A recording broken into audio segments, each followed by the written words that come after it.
Alright. Hey yo, welcome to another episode of Off the Beaten Path, your new favorite podcast. And today we have Anastasia Elliot. How are you doing today? I'm doing great. How are you guys? Doing awesome. I'm good. Happy Easter. Happy Easter. Hell yeah. And to the people watching in the future, happy belated Easter. But but let's kind of start at the beginning. Because you got introduced to piano when you were 4. And how was that introduction like? Who was like, hey, here's a piano? Yeah, we had a piano. Actually, this piano over here that's in my studio. I'll show it to you.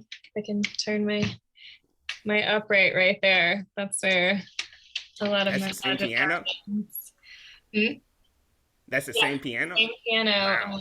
When my family moved to Nashville, like 4 years ago, they brought it up, and now I get to have her in my studio. So it's really fun for me. But I wasn't really in like a very musical family, but grew up in a family that really supported the arts. My grandfather was the chairman of the Houston Opera, Grand Opera, and was a big supporter of the symphony and the ballet, and very integral in the arts being so successful in Houston. So I, at a really young age, grew up around all of that and was very influenced by that.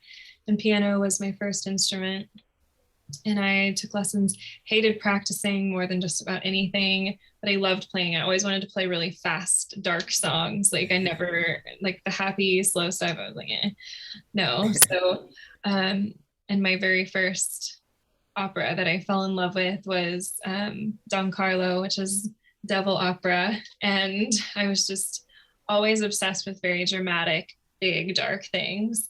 And yeah, then I guess I continued with classical piano till now. I definitely play less than I would like to now because I do so many things, but it's still definitely an important part of what I do. And I started singing opera when I was 9 years old. I started training.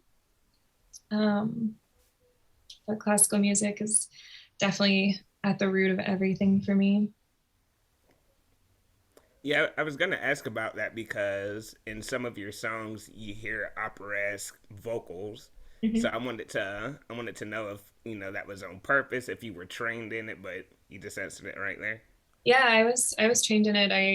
I got into Boston Conservatory for like a summer program, and I went, and I was like, I actually got in singing the jazz song At Last, and I wanted to do more like modern stuff with classical influence, but music school was very like either musical theater or opera, and I was like, no. So I was like, music college is definitely not going to be for me. It is way too structured and in the box.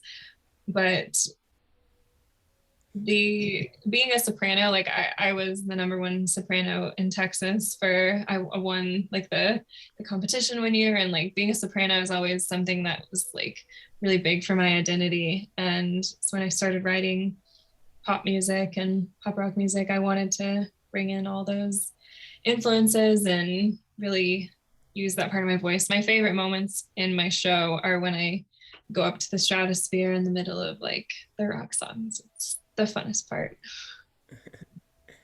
Yeah, and I Yeah, love that you're that's bringing that back to pop music. You're doing it with your own individual flair, but what I miss from like 80s and 90s pop, which you hearken to in some of the stuff that you do, Yeah. is that it's so musical. There's a depth of like harmonic palette there, Mm-hmm. and like the vocals tell a story with how they're saying, not just what the lyrics are. Thank you. Yeah, so Yes, that's really cool. absolutely. It's definitely one of my goals to show that classical music is really cool because it's kind of a dying art, and yeah. it's, I mean, that used to be like pop music, like back in the day, like that was what pop music was.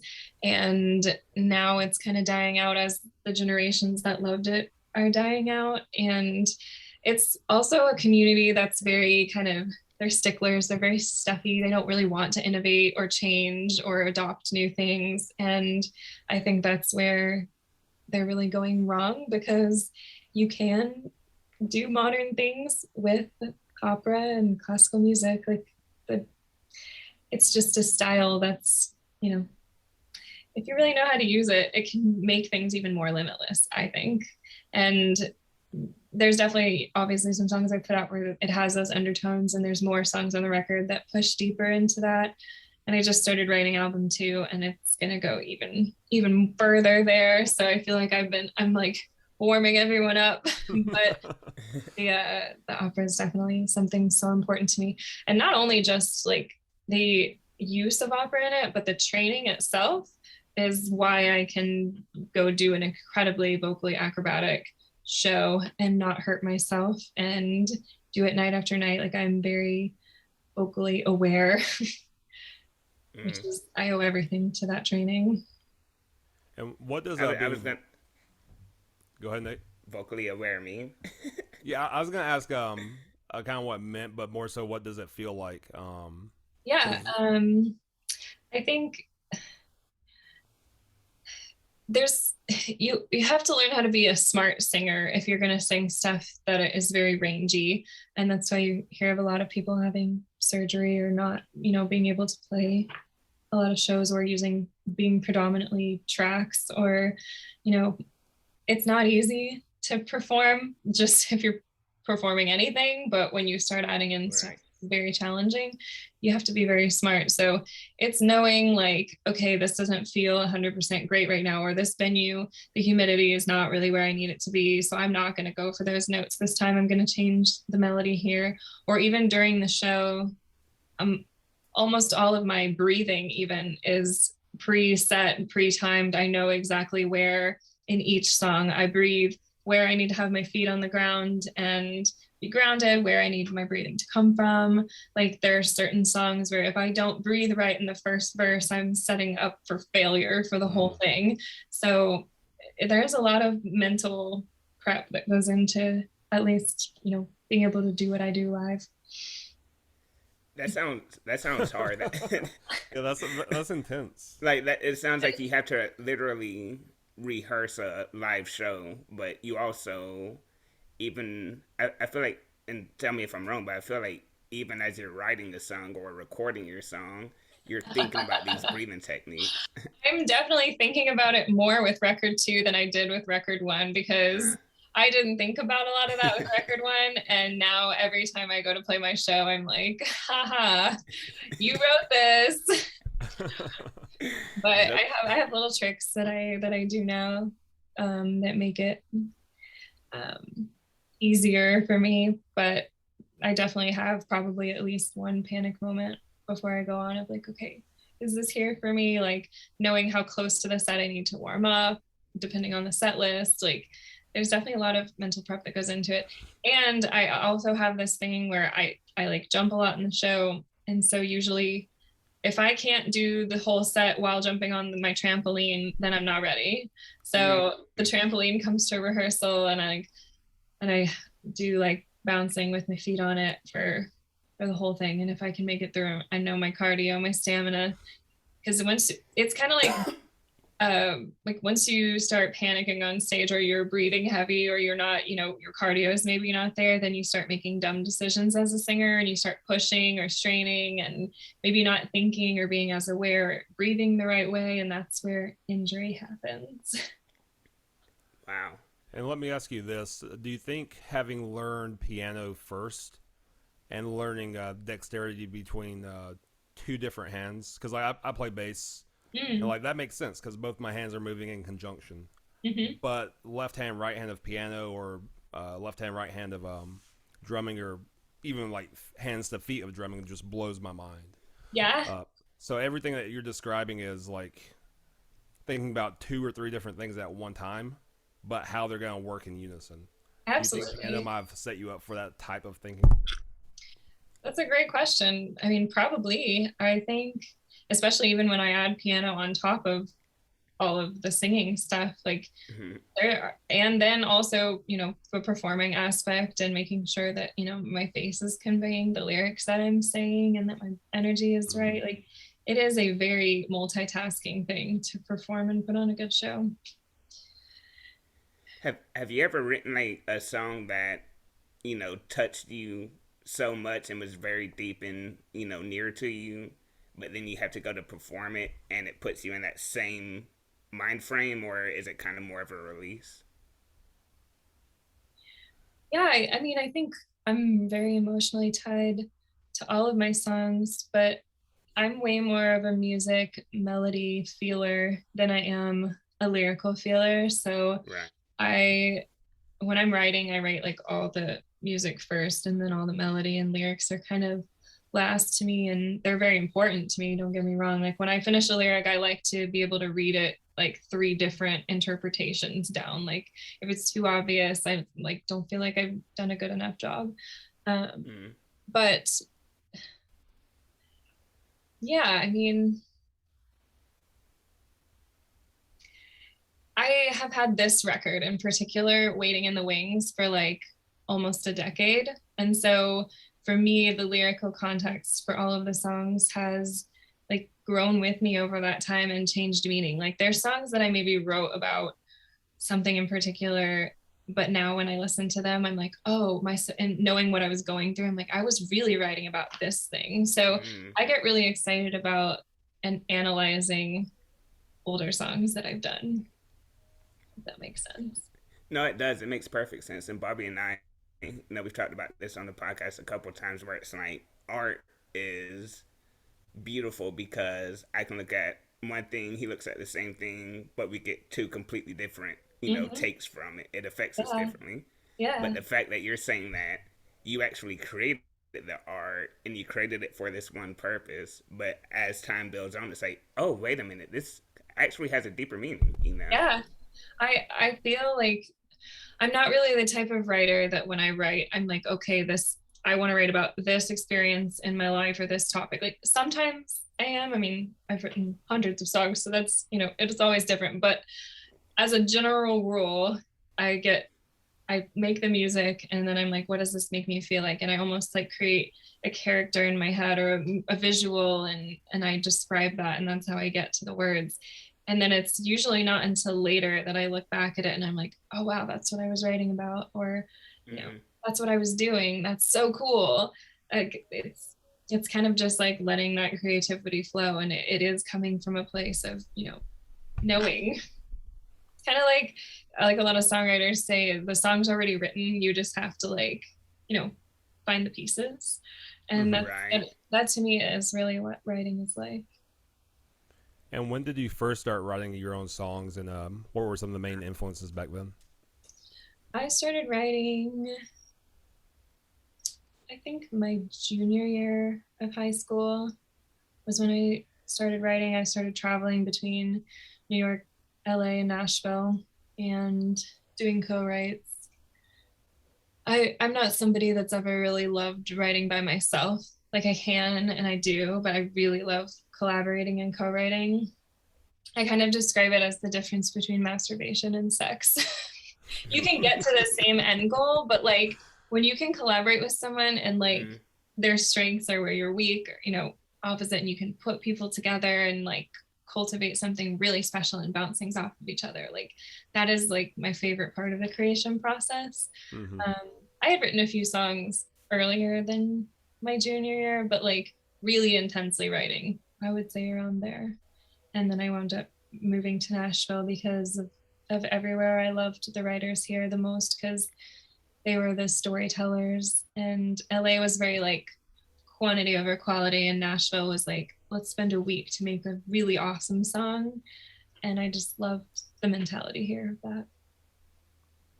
No, Nashville's definitely known for that. Mhm. Just enriched. It's almost like a different version of New Orleans. Yeah. Yeah, how musically versed it is. Yeah. When I came here, Definitely. I guess I moved here 10 years ago. There was not a lot of like really eclectic pop here. And so we were bringing all these like brilliant country writers into weird pop sessions. And it was just the best. Like, it was so cool. Now it's a little more common. Nashville's really building out as a multi-genre city. We It could really is. use some help in the rock department. There's not many of us here, but it's going the right direction. Right, right. Yeah, yeah. We've had a couple people on from either from Nashville or moved to Nashville, and some are pop, some's rock. So it's like it is starting to diverse instead of just hee Yeah, haw country. yeah. I love that. That's amazing. And so you were talking about like your creative juices flowing and stuff like that. But you also talked about collaborating with other people and getting other people's ideas. So when it comes to like making a music video, are you really deep into like directing it, or is it more so this is a song, this is a lyrics, let's work together? I'm incredibly deep in every aspect of everything I do. Like, it's a very small team, so we design and manufacture every costume. Like, I'm Wow. doing art department, like looking for every prop. Like, I edit a lot. I'm about to put a bunch of music videos into production, and I will be either directing or co-directing them. Visuals are one of my favorite parts of the creation because I don't know Shit. that I would. My bad. I don't know that I would find as much. To me, it's not just about like being a musician and then like, okay, that's just the next step. Like when I sit down to make a project like this album that I'm currently releasing, it is like it's a story album, it's a visual album, everything flows into each Ooh. other. When I was writing the songs, like it's meant to be digested from top to bottom. And that's kind of why I'm releasing it this way and in singles. But the visuals flow together. There's Easter eggs and themes in each video. Like I kind of want to build a world every time I'm working on a project. Like even album two that I just started, like I kind of built the whole world first, and I know the visuals, I know the song titles, and now I'm just going to write the music. So to me, it's kind of like the music is one piece of an overall puzzle, and the visuals are an equally important piece for me. So, how important was Fantasia to you when you were a kid? Oh my Because that god, sounds I awesome. loved Fantasia. Fantasia was amazing. Yeah, because you were talking earlier about with classical music making it like modern and seeing like a new iteration of it. Mhm. I mean, basically, that's what opera did. They created worlds on stage through the Yeah, play portion of it, while the music supported it, and that's what you're doing with the albums that you have coming out. yeah, So absolutely. that's interesting. Yeah. Yeah, I've not really thought about it that way. I mean, I guess in a sense I have, but yeah, I do, and it's hard nowadays with how quick attention spans are, Mm, because for someone like me where I'm like, go look for the Easter eggs and go do this, and like I'm building a world as like a brand new artist, it's hard to like get people to want to invest that time like right out of the gate. yeah. And so it's been an interesting process of like figuring out, and it's a kind of as you go thing of how to get people to like fully buy in and go into the world. But even live, like we try to create a really fun experience with every show, and you don't want it to just be like, oh, you just came to see another band. So there's lots of visual elements and lights and pyro soon, and lots Oh, of cool stuff. Like I'm always looking for fun things to add to the show. hell yeah. But yeah, Yeah, and I would see And the. hopefully, I was gonna say I would love to hopefully, see the. hopefully, oh, Go ahead, Nate. hopefully, shit like this, can help people dive into it deeper mm-hmm. because there's this rapper, and I'm not saying like we're the shiznit and we're gonna fucking get a million views, but I'm saying more so like there's Yeah, this rapper, IDK, and came out with an album you see for yourself, and I had to listen to it, and I was like, this is a really fucking good album. But as soon as I saw an interview and him explaining it, it was like, listen to this track. The ad libs the whole time say, in hell, in hell, in hell. And it's like, it's just so many Easter eggs that he put in it. mm-hmm. And then it makes you not only want to listen to find those Easter eggs, but makes you want to listen over and over and over again to Yeah, find the other Easter eggs. So I'm really happy that one, you're taking the time to tell that story and put little Easter eggs in there, but also that you're talking about on here. And when it comes out, maybe people are like, well, Mm-hmm. let's find these motherfucking Easter eggs, you know? Absolutely. Find them. There's one in particular in the London music video that I'm going to be excited to see. Mm. We'll find it first. But yeah, I mean, creating a project like this over like literally like almost 10 years is insane because now I feel like it kind of feels like putting this awkward 10-year-old baby that I've been growing in my stomach out into the world with like Uh, no roadmap of that being done and being like, all right, I'm going to teach this thing how to walk now. Like there is so much content. I can't even begin to describe how much content there is. Like I've been filming a documentary over the past 10 years of the creation of everything. It's like, it's all on film and it's going to be a really fun year of releases. and So that sounds fascinating. Yeah, I was just gonna say so fascinating because like when I was diving deep into your Instagram to like see who is Anastasia Elliot, your branding has been like on point from the very get go, and you're surrounding who you are and what you do in this shroud of mystery, Yeah. and you reveal a little bit, and it's like okay, we're starting to figure out who she is, but then you're like, no, I'm gonna take that motherfucker back. I'm gonna snatch your rug, and you have no clue. Well, the more I scroll your Instagram, the less I'm like, I don't know who the fuck she is. Mystery it's like mystery was definitely an important part of this to me because I didn't want to necessarily define who I am and what this project is about for people. I wanted them to kind of find themselves and discover that for themselves. And I'm a very multifaceted person, so the more that I guess I put out, the more you'll know me.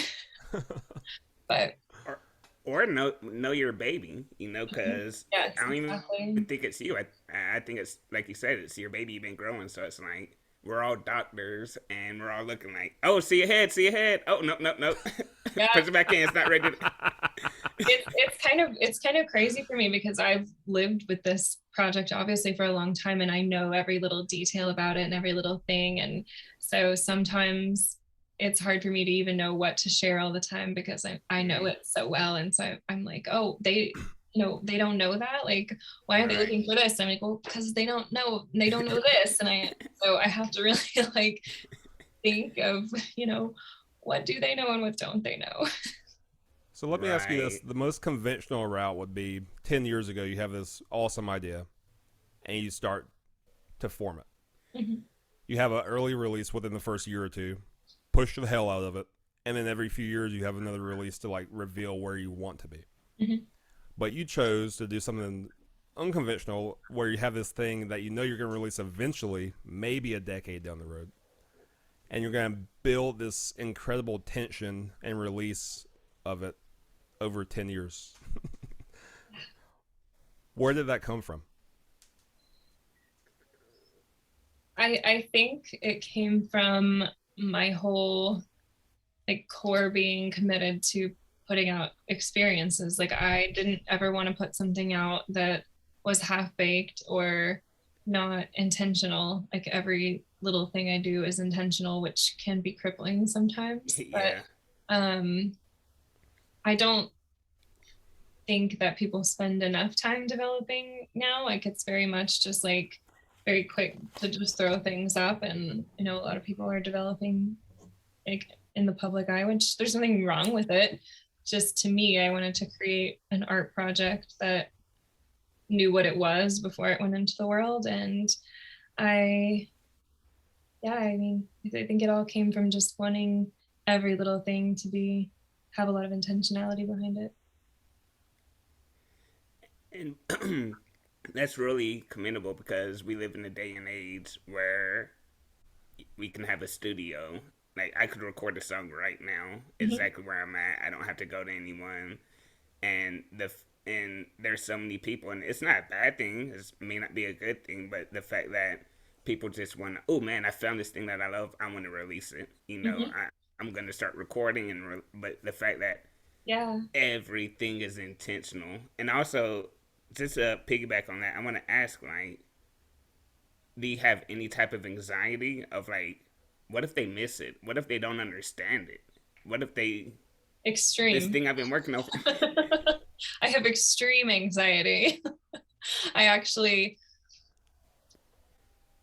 well, I was signed to the president of Warner Brothers Records, and we built the album together. But I had like kind of a dream label situation where he was like, here's your funding, go record your dream record. I don't want to know what songs are on it.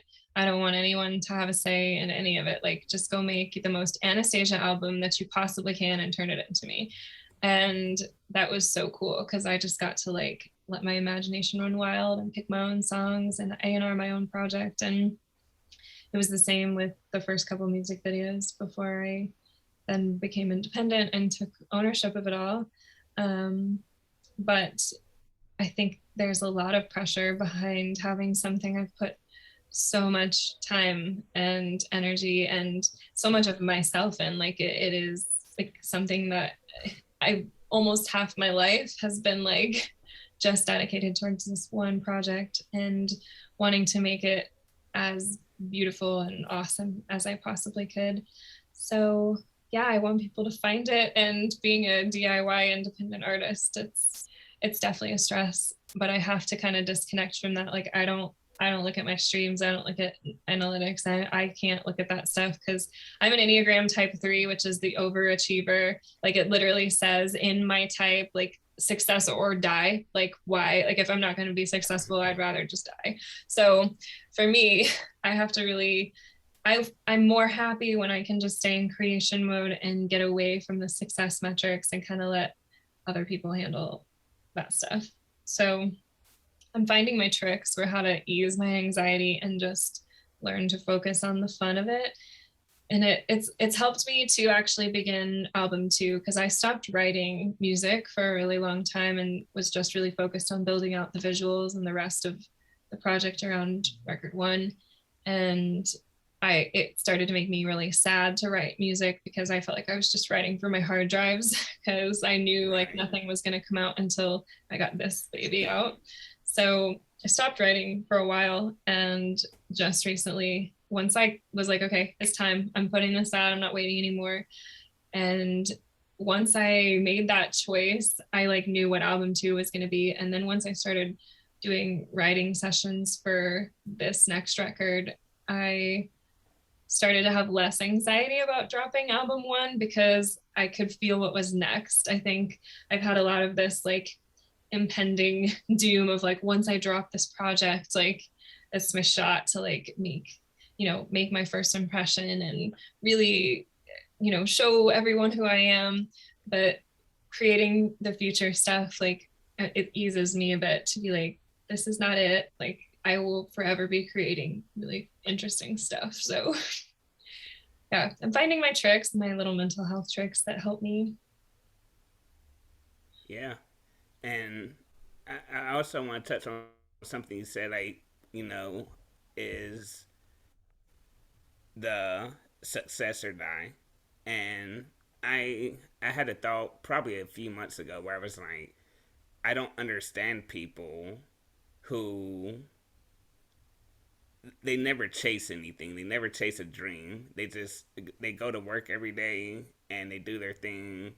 But then it's like the person who wants success, as you said, success or die, and they never reach that success.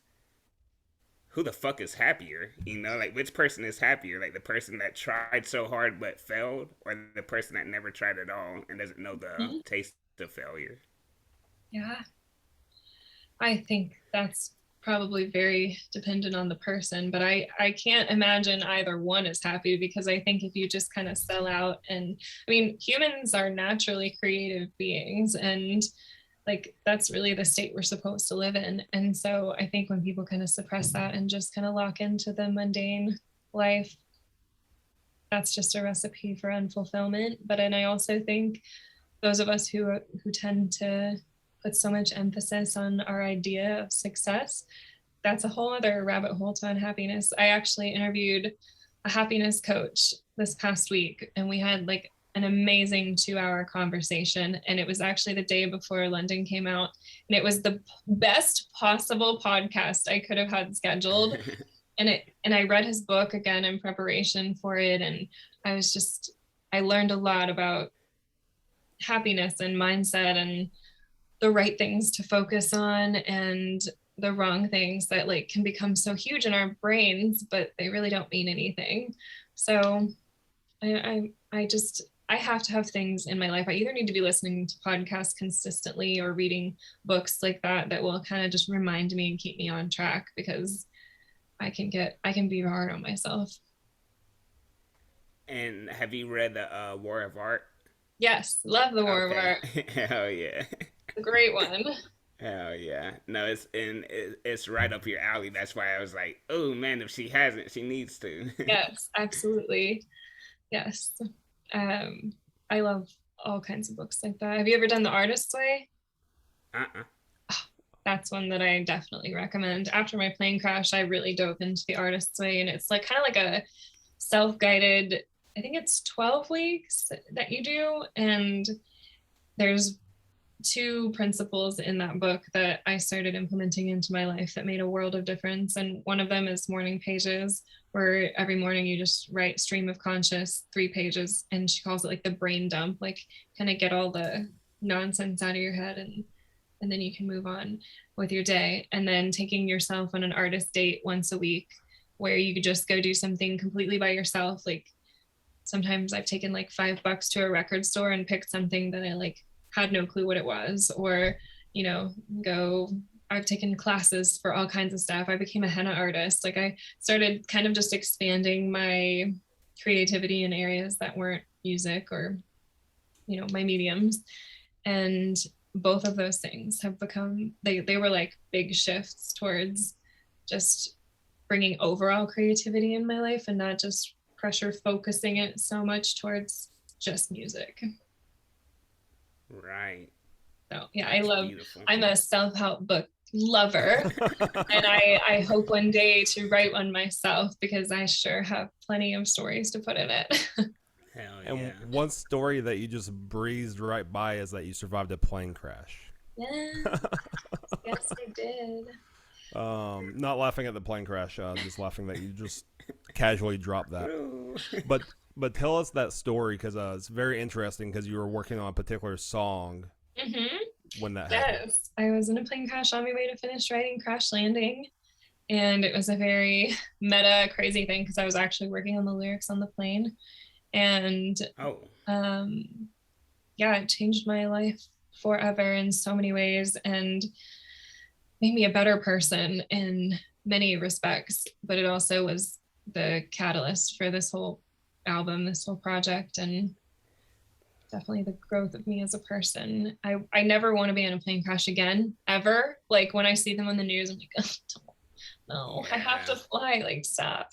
But yeah, never want to again, but I would not trade that experience for anything.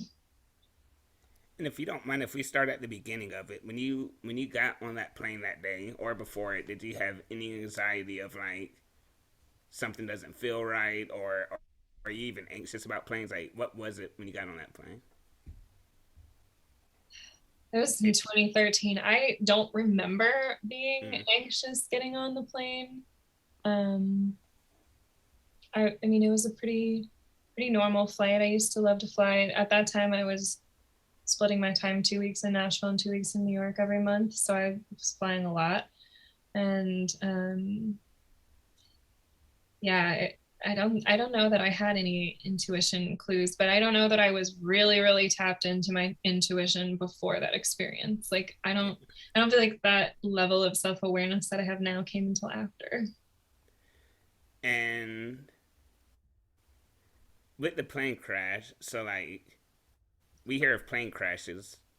I don't know the statistics, but I'm pretty sure like 9 of 10 people that are in a plane crash don't survive. So like, where did it crash? How did it crash? On Yeah. the way down, Um, what's it going was on?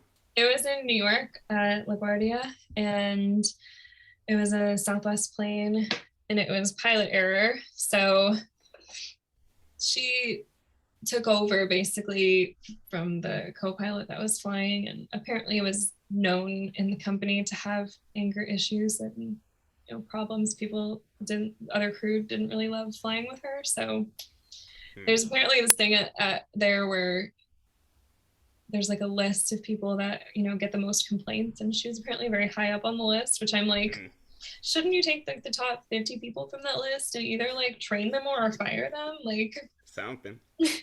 you know? And Right. but she you know, took over and was going too fast, and you're supposed to land back wheels to front wheels, and she landed on the front and crashed the landing gear into the plane. And so we like were coming in and kind of going like this, and we hit and bounced up and then slid 2,000 feet, and engines were on fire, sparking, and it was a very wild situation. And afterwards, they like analyzed the virtual footage, and if we'd been like one more foot to the left, we would have cartwheeled and exploded. So it was like the like most lucky near brush with death ever. Did did your life, like how they say your life flashes before your eyes? Like I've only had that feeling one time where it was like I had enough time to think about everything, about family and other shit. Like was it kind of like that with you? And or was it just I'm freaking the fuck out? No, my life did not flash before my eyes. I I definitely was freaking out, but there was also this like, I don't know, this like knowing that things were gonna be okay. Like I don't, I apparently really went into boss mode and was like trying to take care of people. And you know, they left us on the plane for a really long time, and it was filling with smoke, and the passengers were going back and forth to the bathroom to get wet cloths for people to put on their face because people were starting to pass out. Like they didn't get us off that plane, and they handled the situation incredibly poorly. Like flight attendants crying, like it was not a good situation. And I just remember wanting to help. So I just probably totally took my, didn't want to feel the emotions, totally just went into like help mode. And it Yeah. wasn't until, you know, I come from a family that is very, very close, and they're not this way anymore, but not a lot of emotional awareness. Like it was very much like a, you know, nothing is ever wrong. We don't talk about things that are wrong or, you know, bad feelings. So I didn't really have the skills at that time, I think, to process what I had gone through. And that experience is kind of what led me on my great mental health journey to, you know, learn all kinds of things. So yeah, it was Yep. wild. And Sounds part of like your journey moving on, that I learned about is that you had a 75-day silent retreat. It yes, I wasn't a did hear about retreat. that. It wasn't that. It Oh well, no! well, no, it wasn't for fun. Hell no, it was not for fun. Oh, I wish it let's was. hear. Um, I had vocal surgery. Um, I used to be allergic to the spice thyme, which was always funny to me because I was like, thyme is the enemy. It's like the one thing I'm allergic to. But someone fed me hummus that had thyme in it, and one of my Oh, symptoms was that I would lose my voice and go hoarse. And so I guess I went hoarse and I kept talking, and there was just this blood vessel that got inflamed that wouldn't go down. And it was causing it to where when I would sing really high, there was too much air getting through.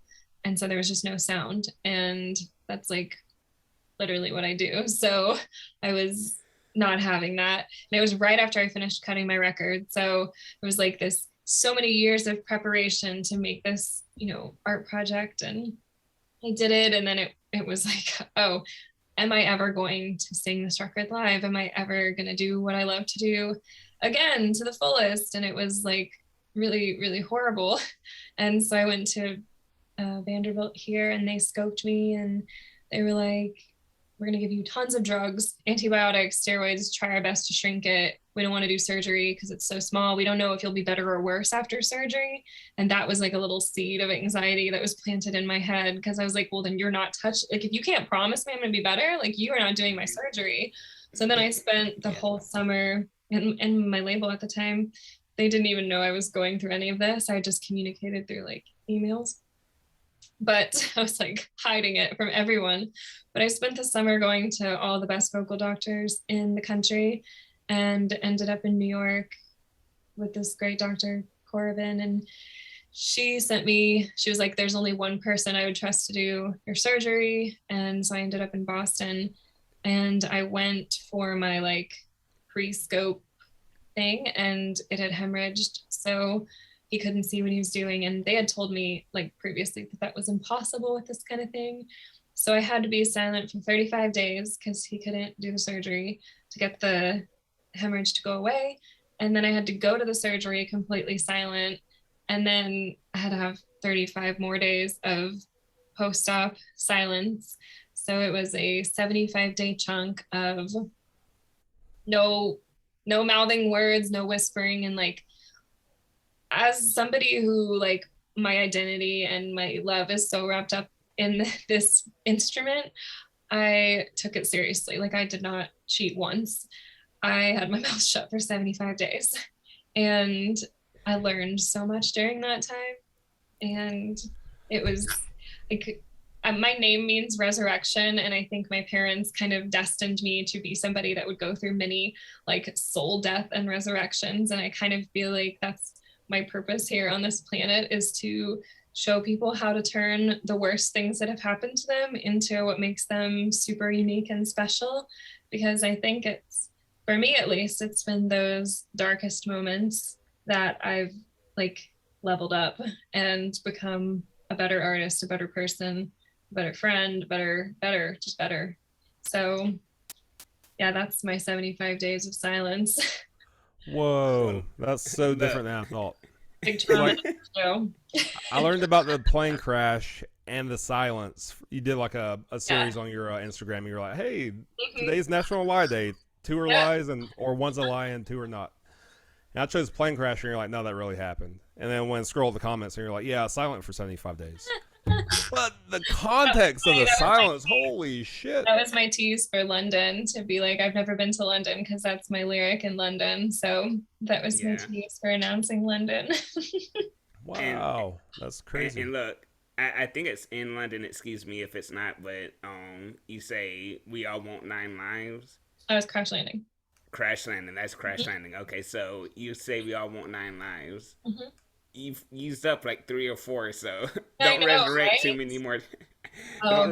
There's many more stories. I'm like, man, I'm serious about like starting to write a book, because I give a lot of mental health speeches about creativity and mental health, and it was really cool to me to go and share all those experiences with especially students. But I love when something awful that I've been through can inspire someone to have hope about their own lives. I'm like, great, glad I went through it for you. Yeah. Don't make the same mistakes. Glad I went through it so you don't have to, type of thing. Or just being able to give some kind of a roadmap to how to get yourself out of those places and how to learn to love those places, because I think that's kind of the mindset a lot of people get in when their life's not going well, or things kind of suck. Like, people are trying to get out of it as quickly as possible, and my advice is always to stay in it, really, like, learn as much as you can. There's a reason for it. I'm interested to hear some of the things that you learned during the 75 days of forced silence. I really wanted to do, my intention going into it was that I was going to do an art project. I was going to call it 75 Days of Silence, and I was going to make art that was not in my medium. So I was going to learn how to do, to paint and to do all kinds of things. And I was so unbelievably depressed. I couldn't do the art project. And I was like, screw this. I couldn't listen to music. I didn't want to go to shows. Like, I didn't want anything to do with music. I wanted it out of my life. And I, at least for the first part of it, when I was just really in the whole time for me was just fear that I would never get my instrument back. But I learned a lot about how much we say that doesn't need to be said. Like, for example, I had a board that I would write on, and I also had like a text to talk app. And when I would try to be like part of conversations and stuff, and I would like be like, oh, I want to add this, and I would write it. By the time I finished writing it, like, everyone would be on to the next conversation, and then I would kind of look at what I wrote and be like, would that really have added anything to this conversation? Do I really need to say that? And so I started becoming way more selective with like I don't know, we talk a lot. We talk a lot and we don't listen a lot. And I learned to become a better listener. And I also learned like really how to take time for myself, because during that time a lot of the people in my life were really smothering me, trying to just like make sure I was okay. And during that time I just really wanted nothing more than alone time where I didn't feel like I needed to interject or talk. Right. um, I also think it was important for me because my identity was so wholly wrapped up in my voice and being a singer, and that's a lot of pressure on anything, even your body as an instrument. So for me, getting that taken away, I had to learn a lot about finding value and identity in myself, not related to success or superhuman ability.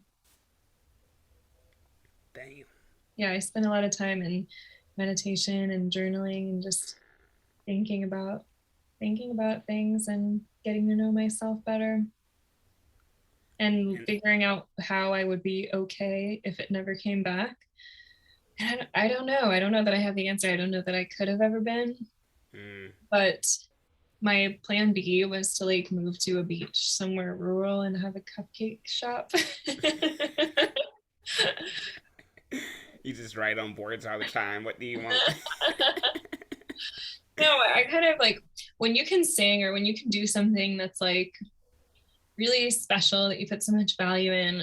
I feel like it's kind of like when you play a video game and you can see like the map of all the lands and you have to like unlock them to like, you know, get a new. I don't really play video games, but this is like the mental picture I have. It's kind of like unlocking a new part of the land and getting that taken away, and like you know that that like really special thing is a Mm-hmm. thing and it's possible and you can never have it again. Like I Yeah. just, that concept for me was mm, real hard to wrestle with.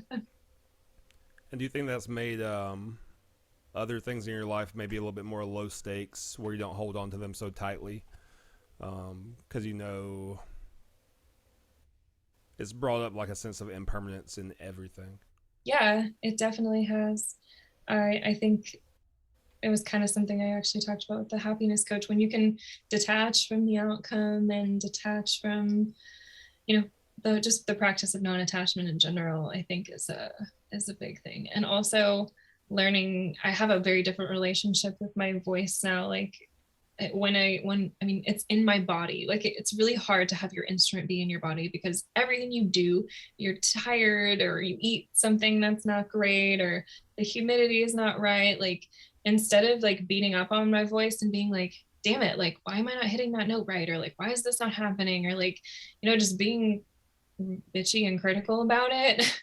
Now I approach it in a way more loving way, and I'm like, okay, today's just like not that day, so maybe I'll just like tweak the melody a little bit. Like nobody Mm, out there is gonna notice, and I have a softness with myself that wasn't there before.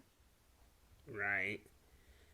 And something I also want to talk about. I wish I could find it on my notes because I wrote it down. But there's two songs. God, I wish I could fucking find it. But there's two songs where you're like doing a melody, but it's not English.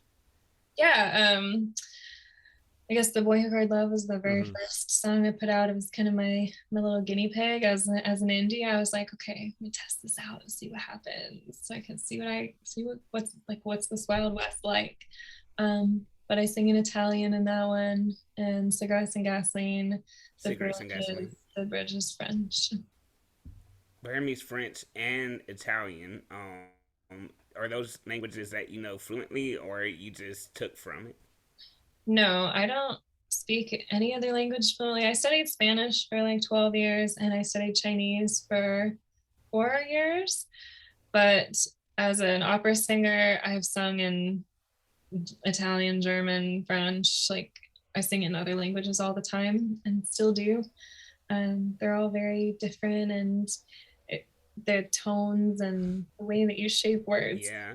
is very different. But I love singing in other languages. Kind of like, to me, the melodic part of language, where it's Obviously there's meaning and intention behind it with the words, but you can still feel the emotion of just the sound of the words. I was literally talking about this earlier today on how weird language is. I had this friend when I was a teenager, and her sister came up with their own language. So, like, for consonants, they would put an op at the end of it, and for vowels, it would be e's, and they would spell it out. So, like, if I were to say Bobby, it would be boppa bop bop yeah. And like, we would know what each person is saying and Wow. shit, but that's just to go back to it. That's what's weird about language Mm-hmm. is we all use the same muscles, the same tongue. Mm-hmm. Everything's the same except we don't understand what you're saying. You don't understand what we're saying. Like, so what made Yeah. you actually want to? I know you're saying like different, inflections on shit, but like, what made you want to be like, I want to do this in a different language? Well, for The Boy Who Cried Love, I wanted to bring in Italian because Italian is like the romance language of Mm, opera. Like some of the most romantic. It's yeah, it's the language of romance. So yeah. I I wanted that was like my first time I ever brought opera into a song as a writer, and I wanted to bring some traditionalism into the songwriting. And then with Cigarettes and Gasoline,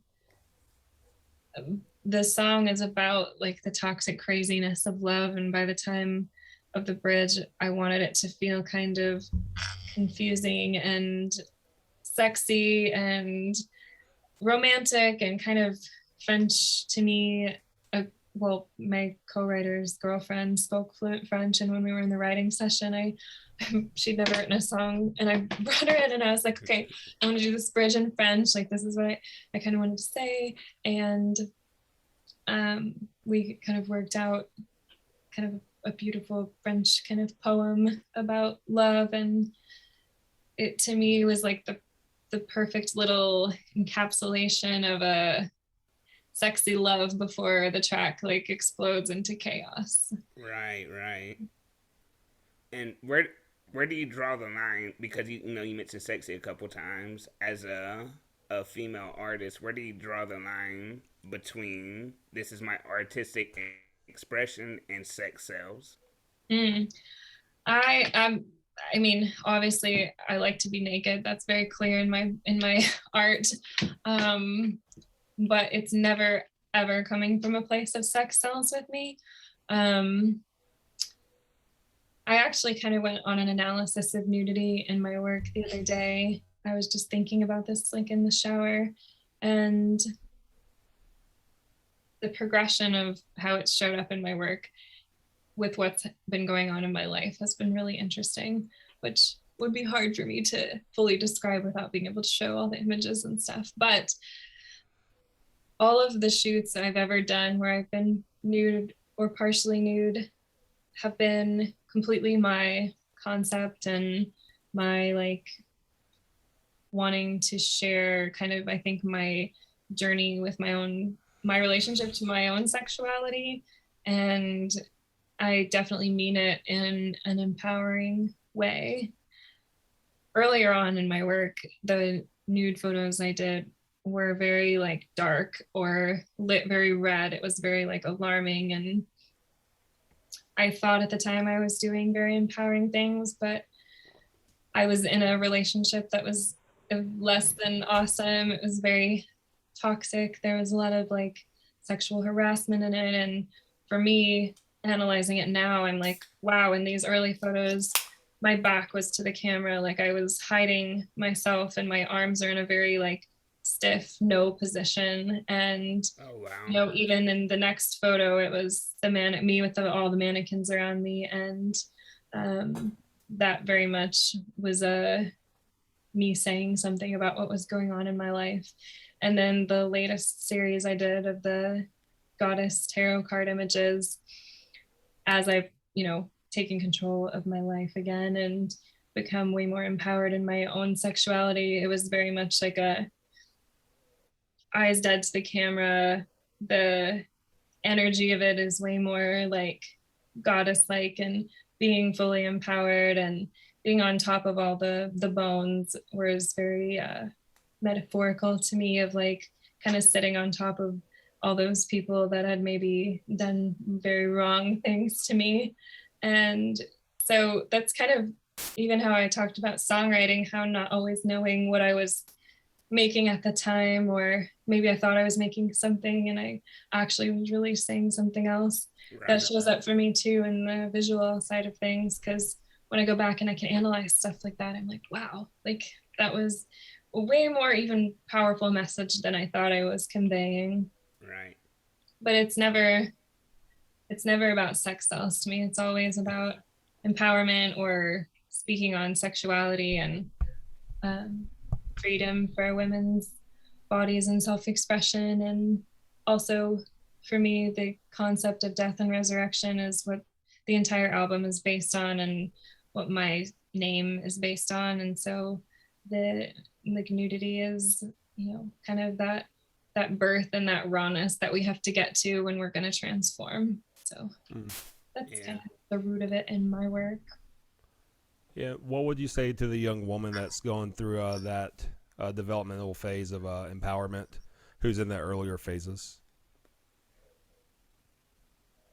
I would say that it's not always a fast process. It took me years to get to that place. And I think when you're in the middle of being disempowered, either from your own thoughts or from a situation that you're in, it's not always easy to even know that you're in it. Like that's kind of a hard thing to explain, but like I lived for a long time not even realizing how toxic of a situation I was in. I was just like, oh, everything's mostly fine, but like everything really wasn't fine. And it wasn't until I started kind of looking at it like, wow, if I was watching this in a movie, I would be like, run away. Like, or if a friend was telling me this, I would be like, oh my God, no, like we're fixing this for you. So I Right. think sometimes we can get in places where we maybe can't do certain things for ourselves that we would do for others, or can't see it for ourselves because it's become normal, or you know. So I really started to make huge shifts in my life when I started questioning everything and being like, okay, if I was watching this, what would I think? Or if a friend said this to me, like that was how I dug myself out of being in a very disempowered, toxic situation. That's what helped me to just be like, all right, this is how I feel. Also, the journaling, like I mentioned, the 3 pages every morning. When I went back and I started reading years of Mm. morning journals, and I was like, shit, I was writing about this stuff every day, about how miserable I was or how dead I felt inside, or like, you know, what could I do today to change this? Or, you know, I was writing about this, like I knew it. My subconscious was talking to me and I was just straight up ignoring it. And because of that, like my inner voice stopped talking to me as strongly over time. And it's kind of been a relationship I've had to redevelop with myself and my inner voice. So my advice is definitely to even just speak to your friends, because during that time too, I wasn't talking about things that were going on with me to anybody. I was completely isolated. You know, in my own little bubble and trying to handle everything myself, and building community, journaling that stream of conscious and going back and reading it after time, and kind of, you know, if you're even slightly questioning where you're at, you know, being able to get some space from it and be like, all right, if I saw this for someone else, how would I feel about this? Because I think you get more honest answers from yourself. Let me ask you this then. Speaking of that, getting honest answers from yourself and also being in a toxic relationship, but over the time in your own journey, you're figuring out more of who you are. Mm-hmm. Being honest with yourself at this very time and moment in life, would you date yourself? What absolutely, but Hell yeah. That- Nate's cracking me up tonight. I'm definitely not for the faint of heart. But I would absolutely date myself. Hell yeah. I've done Hell the yeah. inner work. Like I really, really put in the time and the effort. And And I hope that my boyfriend, I know he would say that he is so thrilled to be dating me. But for us, we were best friends for like 2 years before we got together, which I think after all the things that I went through was maybe the only way that I could be in a loving, trusting relationship, because that friendship was so developed and Right. that trust was really there. And Right. clearly he really liked me. If he was friends with me through all of that and then wanted to date me. But No. I think dating an artist is a hard thing because we I mean, as songwriters and artists, I think we spend a lot of times in our fields. Like, you can't really not if you're going to be a great artist. I mean, you got to be able to sit in that darkness. And I can definitely be a chaotic person, but I'm always aware of the people around me and I care a lot about how they're doing and how they feel. And so when I'm dealing with my own shit, I've learned how to communicate that and how to say, today's a bad day, or I'm melting down about this, or I am terrified to release this song and I'm flipping out and I need some support. And Uh, also how to, divvy that up between all the people in my life and not become an emotional dumper. Because I think in relationships that happens a lot where like that person's your person and you're just like, brrr. But there are some yeah. situations that like men are not the best for or not equipped for, or maybe they've already heard you bitch enough that day. So I call my girlfriends when I'm having certain Right. meltdowns and I'm like, I just need someone to listen to me and be like, that sucks, or screw the universe, and kind of have a hate session with me. Like, I've kind of learned which people in my life are good, great for different things, and kind of how to build that support network. But yeah, Right. I would date me. I'd date the shit out of me. Fuck yeah. That's awesome. That is awesome because I would not date myself right now. But I think that that's a really cool thing about relationships is we really like relationships.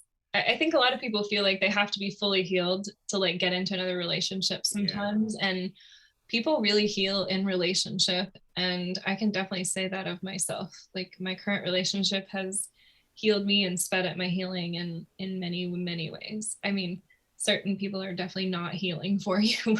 And you kind of Right. have to be able to know yourself enough to know that. Um, but yeah, the relationship I'm in has been very healing. Fuck yeah. I just feel like I'm in a place right now.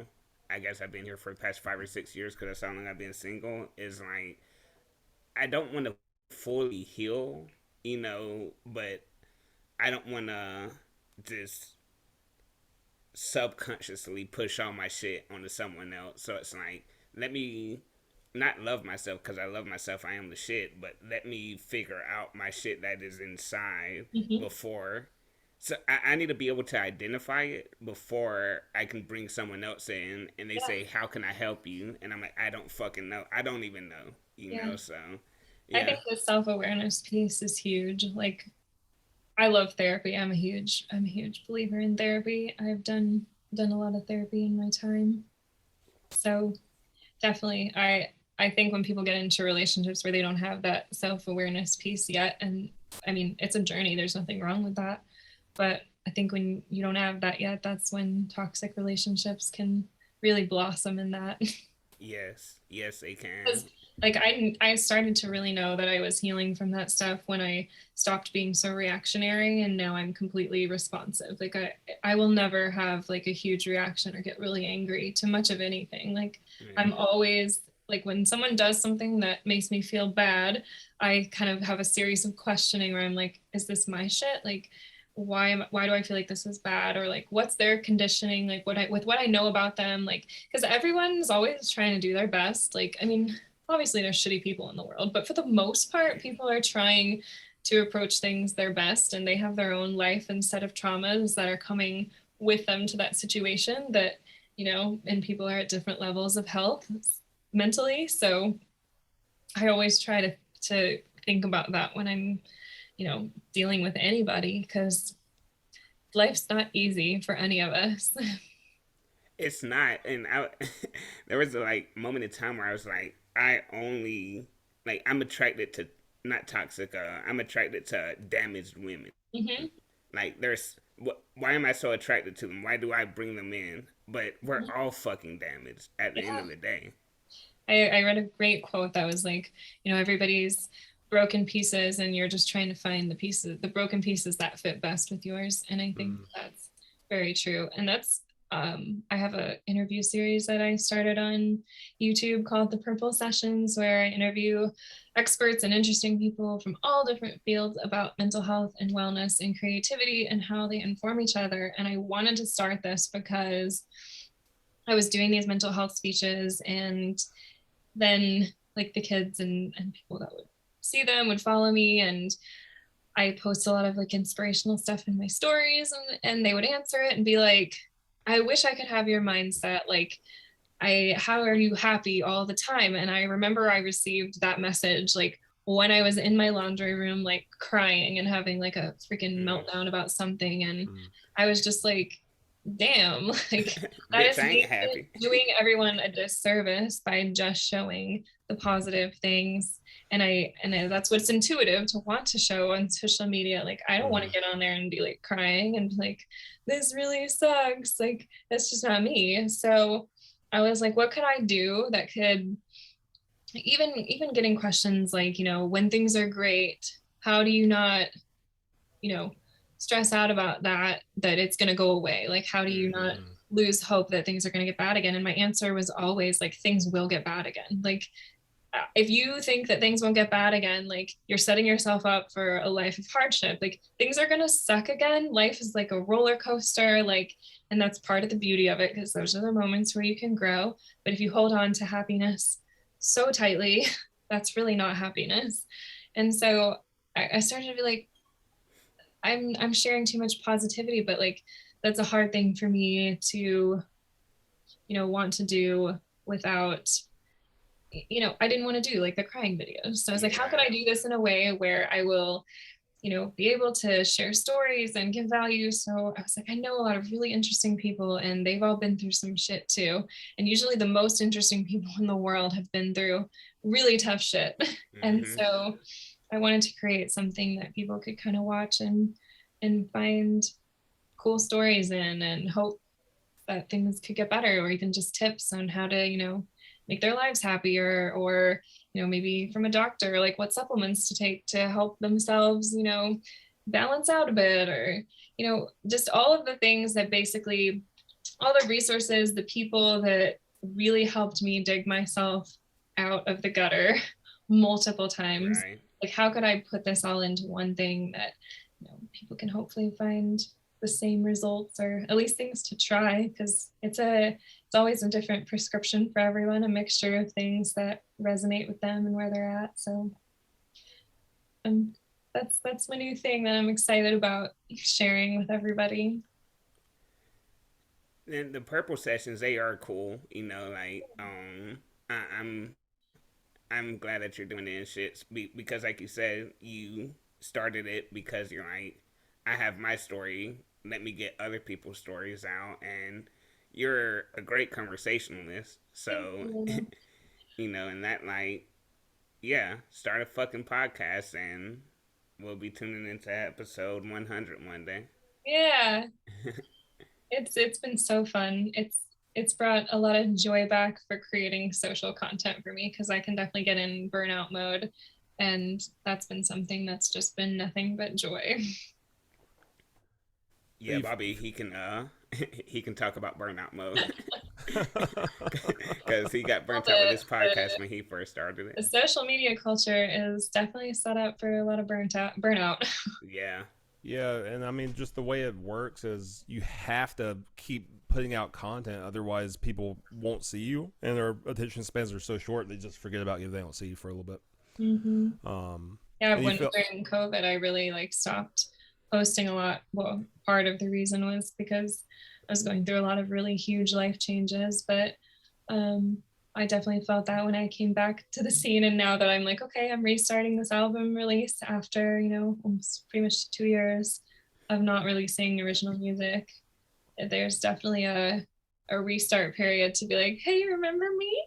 I make music. Mm-hmm. Mm-hmm. right. Yeah, I thought you were gonna say something about me. My bad. No, you're good. And I was gonna say, you just released your song "London," kind of ramping up to the album release. Tell us a little bit about how that came to be. Yeah, London is, she's a special one. I wrote that song about soulmates, but I wanted it to kind of have a twist. And so it was really about meeting someone and feeling like you've known them forever and that they're your person, and them not really remembering that or feeling the same way, and kind of the manic craziness that ensues from being in love and it not being returned. hmm And uh, fuck, what was I about to say? I don't remember. I'll just go on to the next thing. So with London, with London, you with London, you talked about and you just mentioned it also, like living different lives, being here before, done this before. Rather it's spiritual or whatever it is. Do you feel like do you feel like we've all been here before? I do. I definitely feel like there's something to, it's a tough thing to say because we don't really know, but I have an Yeah. incredible medium who knows things. She just knows things. And Wait. Tell us how she knows things. Like, go further I into wish that. I knew. I was very skeptical of this kind of thing. And Yeah.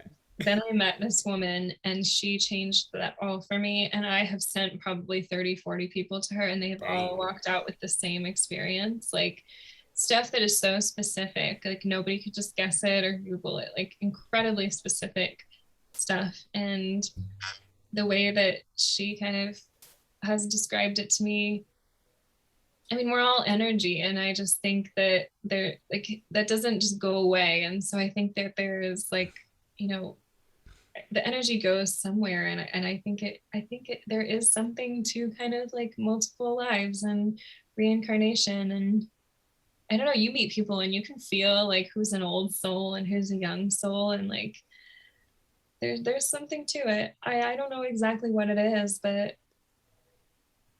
you know, you get that feeling when you're with people sometimes, or it's like, oh, I'm so totally comfortably at home with this person and I don't even know them. Or Yeah. you can get that feeling like pretty immediately where you're like, oh no, I'm not gonna like this person. Like Nope. I'm such an energetic person. I can usually tell within the first 5 seconds of being around someone if I'm gonna like really like them and want to be in their energy space or if I'm not. So Mm-hmm. I want to say that I'm the same way, but I don't know, really, man. You get some stories where you met people and trusted immediately. I'm like, why the fuck did he hang out with that dude? but see, I think that's where it comes from. Is my thing is I don't like meeting new people. So when I meet a new person, I'm already skeptical because what Mm. Bobby's mentioning is, going to someone's house who I shouldn't have, and then shit popping off. And mhm, it's like, why were you there in the first place? You just met this person 20 minutes ago, mhm. But I think that those experiences just make me skeptical. So like when I meet a new person, my walls are already built. Mhm. It's already like, nope, defense mode. But Oh boy, you got some therapy to do. I've been working on him. no, But that shit's like when too I Yeah. expensive. met my my now partner, we had this really bizarre like mind reading ability, and we were, you know, many states apart, and had this thing like if something was wrong with me, like he knew, like instantly he knew. Damn.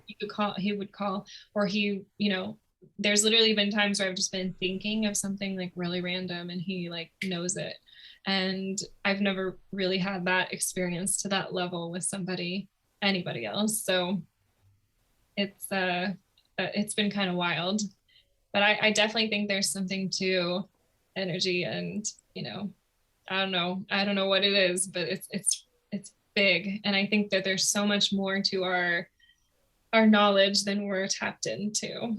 kind of like that, you use 10% of your brain. Like, I think there's so much more potential there. And like, even like monks and yogis that like spend so much time in meditation, and they, gain the ability to melt snow with their minds, like around their bodies. Like, there's so much more that we and our lifestyle doesn't really, you know, allow us to tap into. So who knows?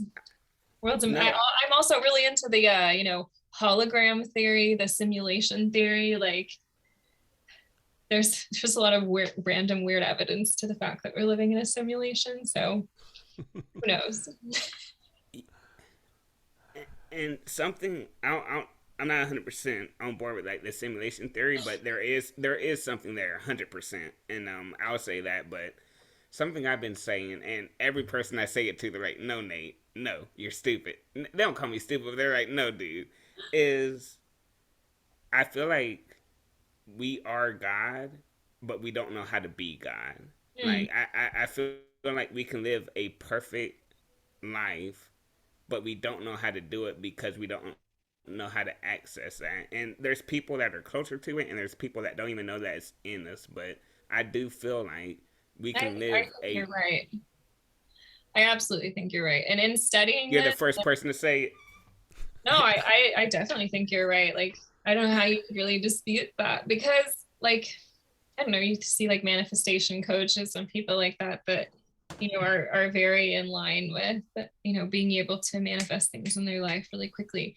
But I think that Right. we all know how to do it. We just ignore it. Like, you have gut feelings of positive and Hmm. negative all day long, and we don't listen to our guts a lot of the times, but it talks to you. Like, even, people, they'll be in a job that they really hate. They know they hate it. Like, they should Yeah. probably, like, if people really lived off of that gut instinct of like, that makes me happy, that does not make me happy. Like, I think the guidance system is there, and the law of attraction really talks about that, about how that's basically like our guidance system, and that's our like inner knowing speaking to us. And if you ignore it for a long time, it's not as loud for you.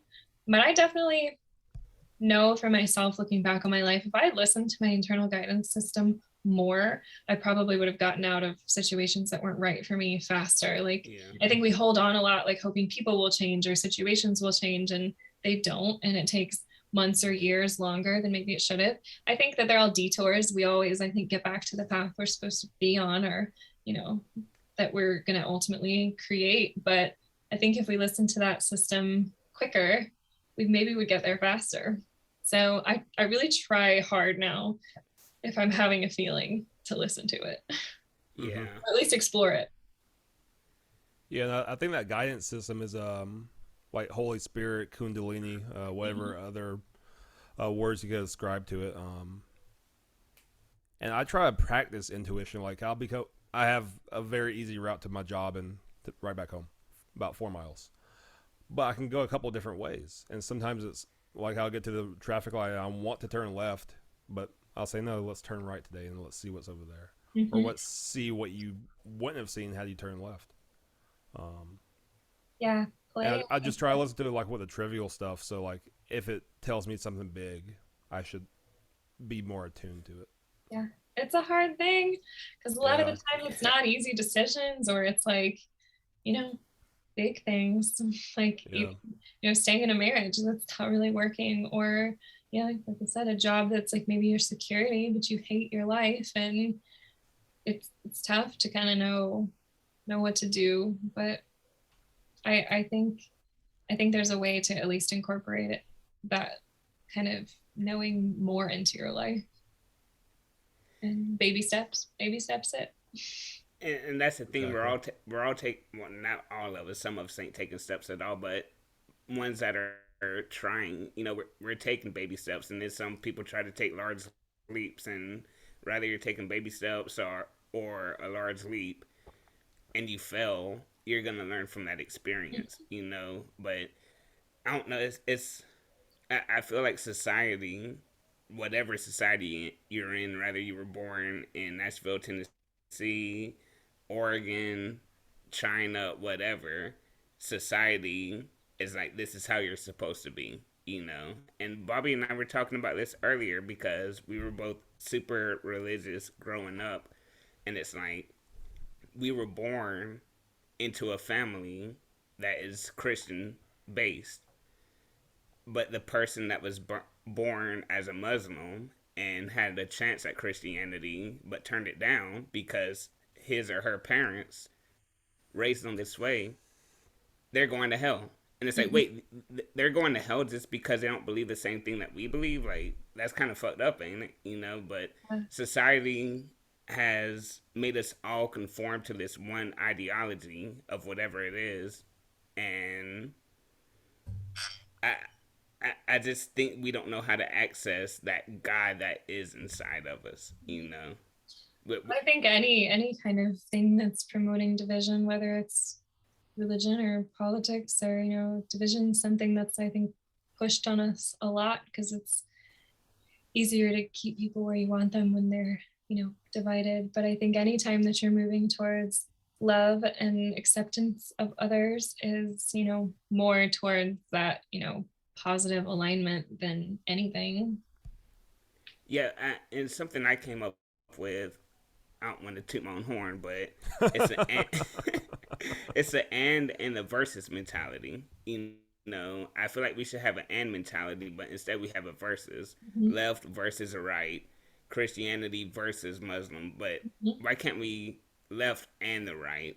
Why can't it be Muslim and Christianity? Because if God is as powerful as we say He is in Christianity, is he really going to create this whole fucking universe, create this whole world, and say this is the only religion? I don't believe that. I feel like he would put himself in places where other people could understand it. Mhm. I love that. That's beautiful and profound. Hell yeah. And fucking yeah. Yeah. That's all I got to say to that. What have you because this has been a learning experience for Bobby and I, what have you, and you're, kind of new to it, but what have you learned with podcasting? Hmm. I definitely, in my first couple of interviews, I didn't spend as much time on the front end really researching heavily and kind of just wanted to go in and have conversations. And I really, really enjoyed them. And I thought they were great conversations, but I felt like because I didn't do enough heavy research that I was like dancing around the bullseye, the heart center, but I never really fully got there. And so I would end and be like, I feel like I could have gone deeper. Yeah. But so then the ones I did this past week that'll start coming out, I spent a lot of time on the front end doing research and I was like, I got the heart. And so I was like, all right, I guess a lot more pre-prep is needed for me to feel like I'm satisfied with that interview. Yeah.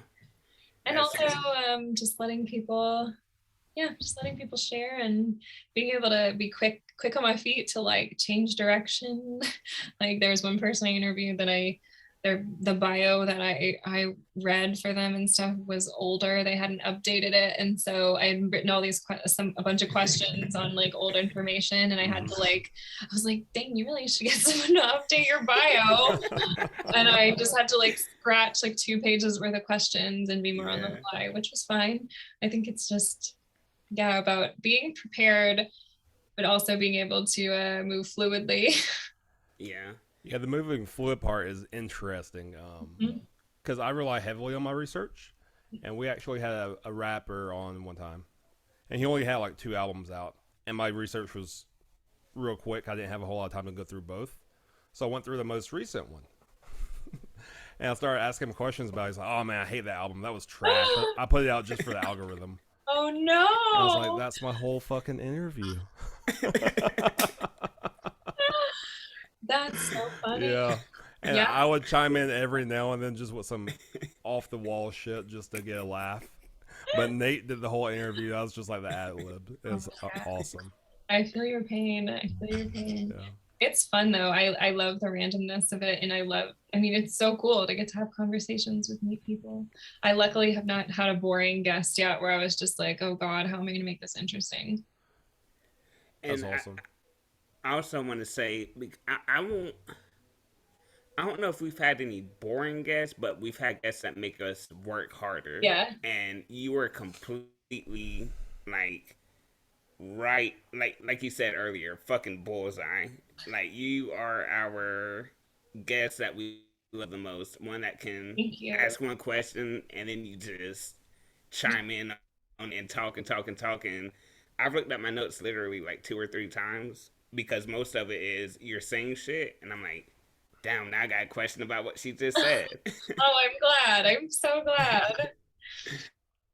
Yeah, I think so part of it is that I definitely I used to care a lot, like you said, that there's a lot of like mysteriousness and kind of the stuff I've put out, and I used to care a whole lot about. I wanted to be like extra mysterious. Like when I actually first made the record, I was gonna like not show my face for a long time. Like I was gonna go extra mystery, and then over time, as I learned more about myself and gotten more in touch with myself, I like found that vulnerability and the power in vulnerability. And for me now, it's just about being an open book. Like you could literally ask me anything and I would give you a fully honest answer. And I get really disappointed when I have guests that are not willing to be vulnerable or mm, not really willing to go there with the stories, or they'll like touch on something, or like I was hoping a question that I asked was gonna push them into like saying a really interesting story and give me a rabbit hole to go down, but when they give very surface, not vulnerable answers, and it's like, yeah, well, that's dead. Next question. Like, so yeah, I think interviewing has actually made me be like, oh well, I don't want to be that type of like person Mm. of guest. Like I want to give everything that they want, like cool stories. Like I will just go on tangents and try my best to like be as human as possible, because I have had some where I'm like, well, I feel like I'm disappointed that person didn't share more, right, because I know they had some cool stuff to share and they just they didn't feel ready, I guess. That, yeah. that's their right, but like it makes better interviews when people are just open books. It It really does, does. and it's More all, fun. like your guest. Some of them you said you've known. Have you interviewed any strangers yet? Yeah. My first interview with Shannon Vaughn, the founder of Pure Selma, we had chatted a little bit in Instagram, but that was my first time speaking with her. Kat Von D, that was a first time cold meeting. Reed, I've known for a long time. Some people that I've interviewed that are coming out soon, I've like maybe met once, but a lot of them are people that I've never met before. Oh wow, yeah, because like it's with both Kat and Shannon, like it seemed as if you had known them for a while, but especially Shannon, y'all were like girlfriends, like super tight. Like hey, like you're She's doing your shit. cool. That was cool. I definitely I really align with her. She's a cool person. Yeah, y'all's energies meshed very well. Yeah, I'm actually about to meet her for the first time. She's I think coming to Nashville end of this month, and so I'm so excited to meet her finally. That's Awesome, what's yeah. also, you know, cool about, podcasts is Bobby found this band, the Q-Tip Bandits, and then we interviewed, because as soon as he sent them to me, I was like, holy shit, they're fucking amazing. And then we, interviewed them, and I suck with fucking years and shit, but I'll say probably a year and a half after they came to where, you know, Bobby's town, and he got to go see them, got to hang out with them and chill. So it's like it's cool that you meet these really Mm-hmm. creative artists, and then one day you're able to meet. Absolutely, it's a really cool way to build community. Yeah, because otherwise, I'll say this, like I never would have looked up, found, searched, or been brought the Q-Tip Bandits. But Yeah, since we have this podcast, it's like, oh shit, this exactly. is really Yeah, where would we have ever met? exactly, Yeah. exactly. It's the same thing with you. It's like, yeah, if we weren't doing this podcast, we would have never had this conversation, and it's been a beautiful conversation in my head. Yeah, absolutely. No, Yeah, I that love it. I love it. and that's my main reason for starting the podcast too, was just getting to meet creative people again. Because I got into I guess a place where I wasn't meeting that many creative people outside of my long term circle, and It's just like, hey, once I get to travel again, because I did this right before the pandemic. Mhm. But it's like once I get to travel again, I might end up where these people actually live, and it's like, hey, I'm in your town on vacation. Like, let's grab a beer. Let's get dinner tonight. Yeah. Um, I think so I mean, if we, I think in our regular lives, there's not always a easy opportunity to expand our networks. And I, I love this. Like, I love getting to talk to people that maybe I never would have met. Like, it makes me feel really excited. It kind of reignites that, ooh, there's so many Right. people out in this world that are going yeah, through cool stuff and that are doing really cool stuff. And we can self isolate a lot. And Yeah. it's especially during these past couple of years, it's been a fun way to like keep building community. And something I also want to talk on is speaking stuff into existence, because I saw Snoop Dogg on the Breakfast Club and he was like, I wrote murder was a case that they gave me before I had a murder case. And then he finds himself in court and is like, what the fuck? I wrote this into existence. Mm-hmm. And, same thing with Crash Landing. Yes. So, but something Bobby and I have talked about is we don't really know if speaking shit into existence actually exists, because you'll see a famous person be like, I knew I was going to be this. I told everyone, they didn't believe me, and now I'm exactly where I'm supposed to be. It's not a surprise at all. I'm here, and this is what I knew from the beginning. But then you have probably 1,000 other people that have said the same exact fucking thing, and they don't make it anywhere. Yes, So, do you believe in speaking things into existence? to some extent. I think that the power of speaking things into existence is definitely a real thing. I think they say for like manifestation to like really work, you have to like attach feeling to what you're speaking into existence. Because if you're just speaking something into existence and you're not really putting much like energy behind it, it's not really going to go anywhere. It's not going to start attracting the energy that it needs. So like when you're thinking of it, to like really feel like you already have it. But I also think like as much as I do believe there's something energetically to that, to attraction and to manifestation, I also think when you speak something into existence and attach an energy to it, there's almost like an internal motivation or spark that gets lit. And I think the people that do that consistently, and that, like, I mean, since I was 4, I've always said that this was what I was going to do. There was no other option. Like, failure in my head doesn't even really exist. Like, this is what I will do, and I will do it as big as I want to do it. And every day of my life, from the time I wake up to the time I go to bed, is in service of that idea.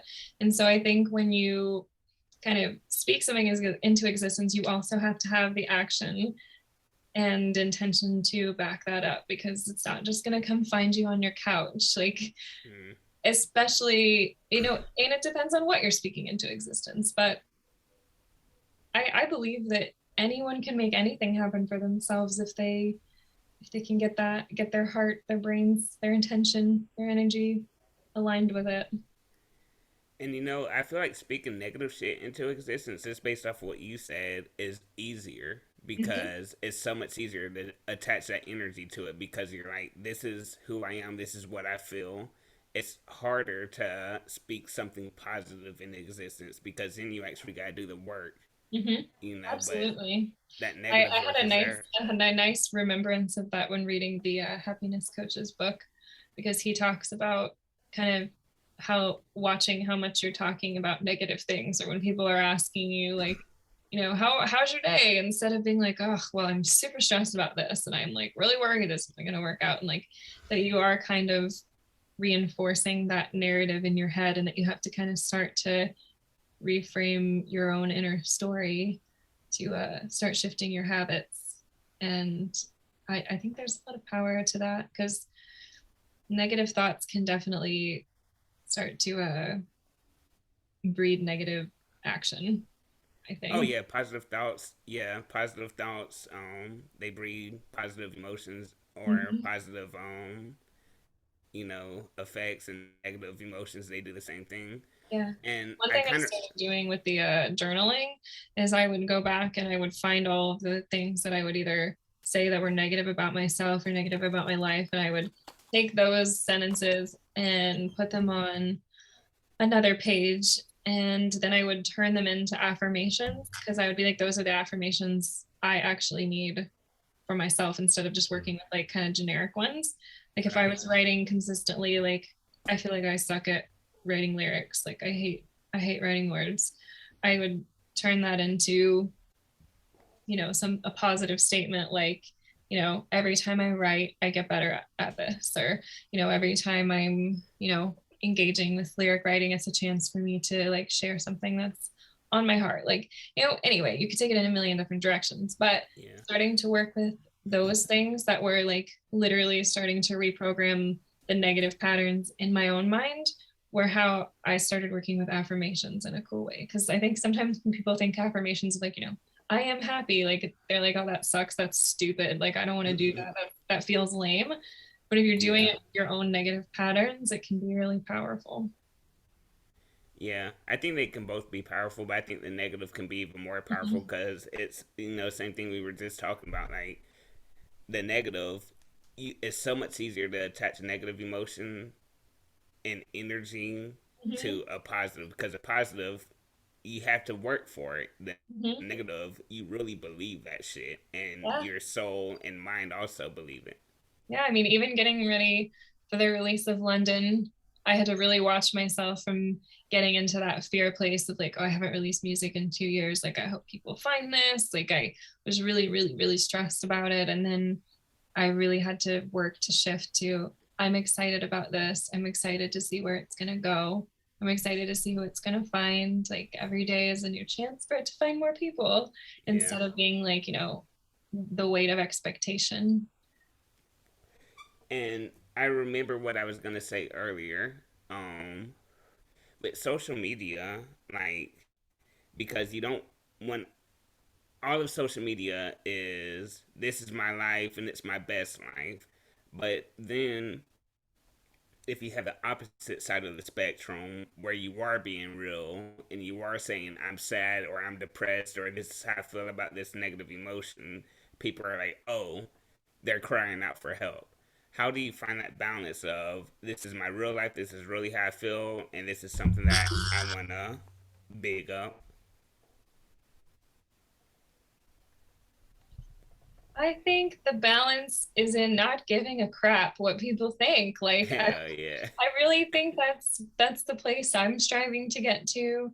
It's very against human nature because I think just as humans, it's natural to care what other people think of you, especially when it's so easy to compare yourself to everything else that's out there. But I think getting to the place where you can be like, all right, this is just what I want to say today. And I don't care how it's received. This is just what I feel like sharing with everybody. That I think is what to strive for. It's what I'm striving for. Yeah, and getting to a point too where like social media has almost no real impact. Mm-hmm. That makes a difference too. It's like, what the fuck is social media? Like, we've never had this before, I and like why does it just mean joined so much? TikTok. I just joined TikTok a couple weeks Oh ago. I'm shit. still really trying to figure it out. I am not the hugest social media consumer either, so I'm like, I don't get the trends, the dances, like I don't Yeah, understand it. So I was like, oh, I'm just gonna like be myself on here, do all kinds of things. Apparently, the algorithm hates that because I'm not niche and I'm like the most multifaceted person. I'm like the anti-niche. So then I was like having crying meltdowns about that because I was just like, I don't even know what to do on here. And it feels really important to be on here. And then I made this dumb video. I don't, are you familiar with the Psy video that went viral? No, I'm not. All right. So we were on our way to a photo shoot, Derek and I was about to put the camera up and be like, hey guys, we're on our way to a photo shoot. We're going to do this fun thing with David Bowie. And then I okay, so I push record, he takes a really deep breath and he sighs really loud. And I just turned the camera to myself and I copied him. And I wrote on top of it, like, when my boyfriend says that he's just breathing, that he's not annoyed and he's just breathing. Well, this is us just breathing together. 2.4 million views, so many shares, so many comments. Like, oh my God, it just like overnight, I was just watching the ticker go up and like thousands of comments and people being like, tagging people and being like, oh, my boyfriend does this, and I can't stand this, or people calling me a narcissist and like hating on me and being like, not everything is about you, and me being like, what? And then people diagnosing him. It was hilarious. Like by the end of it, they had diagnosed him with asthma, like a witch's curse, adrenal fatigue, liver issues, like from a 5-second video of the man sighing.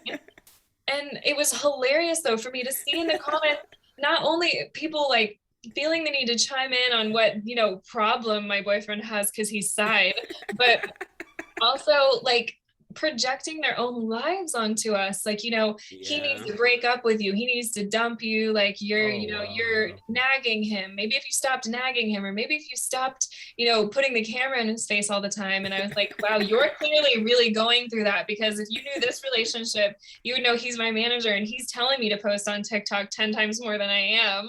And so I was just dying from like it felt like a social study for me to watch all these comments and stuff. But the really depressing thing for me was that is now officially the most viewed thing I have ever done. Yeah. And all the stuff that I put so much time and energy and heart into is so hard to like get into the world. But that dumb ass side video just took off like wildfire. I was actually interviewing a very famous musician this week, and he had seen it. It had come up on his For You page when TikTok came up, and I said something about it, and he was like, I know the side video. And I was like, of course you do. Like, that's what he knows me for. And I was like, wow, the side video. But now I think my algorithm thinks that I make funny relationship content. So now it's really confused that I post music stuff. So it's like smacks it down. So I'm like, I don't know, internet. I don't know what you're all about. Here's my thing. Fuck that. fuck the algorithm. The algorithm is bullshit. It is. It wants you to not be yourself. No, it doesn't. I don't think that it supports true authenticity, and that's really hard when that's like true authenticity is what I wish to share with everybody and to encourage everybody to be. But the internet is definitely not. I mean, I don't know. I think maybe we're having a shift right now where it's moving towards authenticity being, wanted more from people, but it's still hard to get the algorithms to agree. Yeah, one thing I think will get us back to where we need to be is things like this, like podcasts, like whoever's going to get to this point in the conversation apparently likes things that aren't skippable, aren't completely polished, and are long form. Yes, exactly. It's funny, like when people have been telling me you need to be on TikTok, like 5 to 15-second videos, and I'm like, I'm going to make a podcast where I interview people for an unspecified amount of time, usually around 2 hours or so. Like, I was like, no, I want to do the complete opposite. Like, I just, that's where I feel like the meat is. Yeah, for sure. And another thing I've been seeing is more artists are putting out tapes or vinyl than they ever did in the past, and it's like, yes, like I don't want to skip the song I won't like the first time. Like, I'm very excited to print vinyl. When I wrote my album, I intended it to be listened to top to bottom because it's a story record, and the story is definitely abstract. Like if you come in I wanted it to be to where if you came in the middle, you wouldn't be lost, but the flow of it is meant to be top to bottom. And so by releasing it as singles for me over the course of a year, it's kind of my way of making people digest it how I wanted it to be digested. And even if someone finds me on song 4, they can go back and kind of see the steps in the story. So and with the attention span thing, I think it's hard to get people to listen to a full album from someone they don't know. So it will be a collection at the end, but yeah, it's kind of like how Kanye just released Genius in a 3-part series, but he did it weekly. And I like that, and I kept up with it weekly. I didn't wait till week 4 to binge it. I was like, I want to digest week 1 and have to wait a week. I missed that. Yeah. And shout out for you doing Heartless. That was pretty gangster. Thank That you. that was actually the I, first video of yours I saw. Was really? the Heartless video. Yeah, Oh my gosh. yeah. I That went was backwards to watch old stuff. I did that song. I opened for this artist, this Danish artist, Oland, at Gramercy Theater and Music Hall Williamsburg in New York. And they were my first two shows ever. And I wanted to do a really fun cover. And that was the one I did. And that video was a rehearsal tape from 2012 from those rehearsals. And I found it and was like, Wow. I should post this up on YouTube. It's a great throwback. It's And funny because when I watched it, because I went back and watched all of your previous stuff too that you had posted, and it's over the top. You do very intense videos with a lot of effects, a lot of costumes, set design, and then this one, you were like in a t-shirt, some ripped pantyhose, high heels, and just very dressed down. I'm like, this is a different video. I wonder if it's a rehearsal video. It was a rehearsal tape. That was cool. Yeah, and it was also what during the time where I wasn't going to show my full face. And that's why you never see my full face in the video. I did notice that too. I was like, she's hiding from something. Yeah. and how do you pick the covers that you're gonna do? Because you also did Tainted Love. Great cover. How do you Yeah. pick the covers? The cover songs we did over COVID, it was like kind of like just a fun thing for us. And I wanted each of my band members to pick a song that they would love to do with me. And so Tainted Love was my prior guitar player's choice and Hella Good was my drummer's pick. And yeah, we still haven't Another great cover. done my choice yet. So that will happen Ooh. at some point. I wanted mine to be last of the band. So those were really, really fun to make. And it was kind of just like a fun little art project that we just did together for fun to kind of reintroduce music before London. I don't have an air horn right now, but can you give us an exclusive on what your pick is? Um, I have three that I'm between. So Give us one. Keep the mystery. Keep the mystery, but give us I'll one. give you one. Kate Bush, a Kate Bush song. I'll tell you that. Kate Bush is one of my favorite artists of all time. I've never heard of her. I'm gonna have to look her up after this. It's definitely somebody that you should know. Okay. Hell yeah. She's an older artist, but she definitely incorporated some more like operatic leaning vocals into her stuff, and she's just different, kind of wacky. Cool. Well, Yeah, I've heard of Kate, but I've never listened to her. Yeah, there's so many songs that I would love to do though. I'm actually not that big of a music consumer. Not really until recently. I didn't really ever listen to music. It's not honestly something I even think of most of the time. Like I rarely think, oh, I'm gonna listen to some music. It's not really something that crosses my mind. And until I started dating my boyfriend, who's a music journalist, and he listens to music 24/7 and started making me playlists and stuff. And that's really when I started to dive into listening to music. Where do you think that comes from? The fact that you're so well versed in music. Do you have too much of a critical ear, or do you just not care for music? It's a few things. I do really like music. I don't really feel driven to discover it.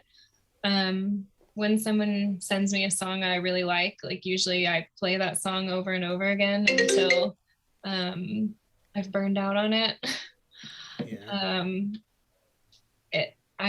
Just the discovery of music isn't something I really think to do. But also for me, starting out as a writer, it was kind of intentional to not be influenced by outside things. I really wanted to keep my palette kind of cleansed so I wouldn't accidentally take vibes into sessions. And now as a writer, I don't really feel like that's a problem for me anymore. But when I was writing record one, I really wanted to create something that felt new and different and like really had its own unique sound. And so I kind of isolated myself from listening to any other music, and just tried to I listen to some classical music that always inspires me, but I just kind of wanted to create from a place of blank canvas.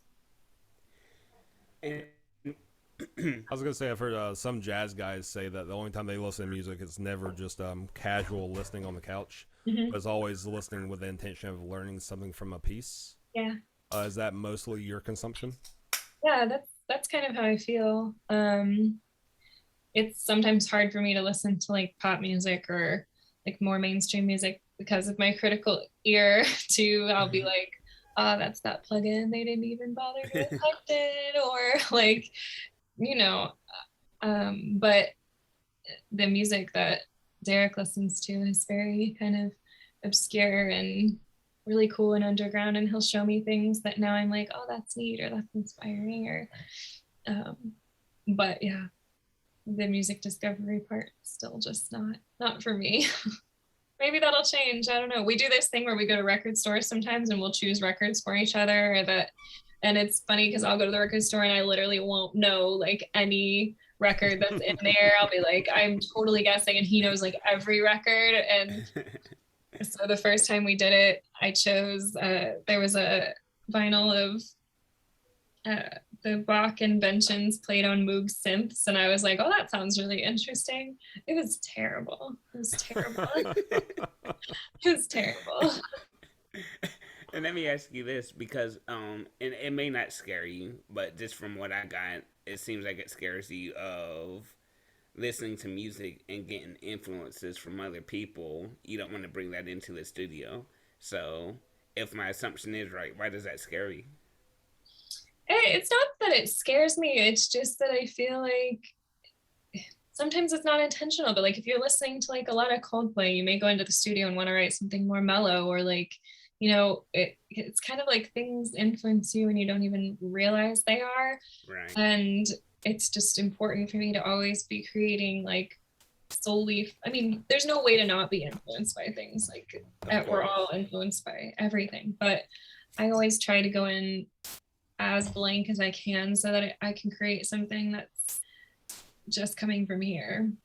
Because there's a lot of writers like that I've co-written with, usually only once when this happens, but there's a lot of writers that are the complete opposite, and they'll be like, this is what's working in music right now, or like this chord progression, it's more like of a hit making science theory thing, or like they'll play a song and be like, what if we wrote a song like this? And usually when that happens, like it totally shuts my brain down creatively, because I'm just thinking of that reference, or there are a lot of particular writers that write that way, and so I don't work that way.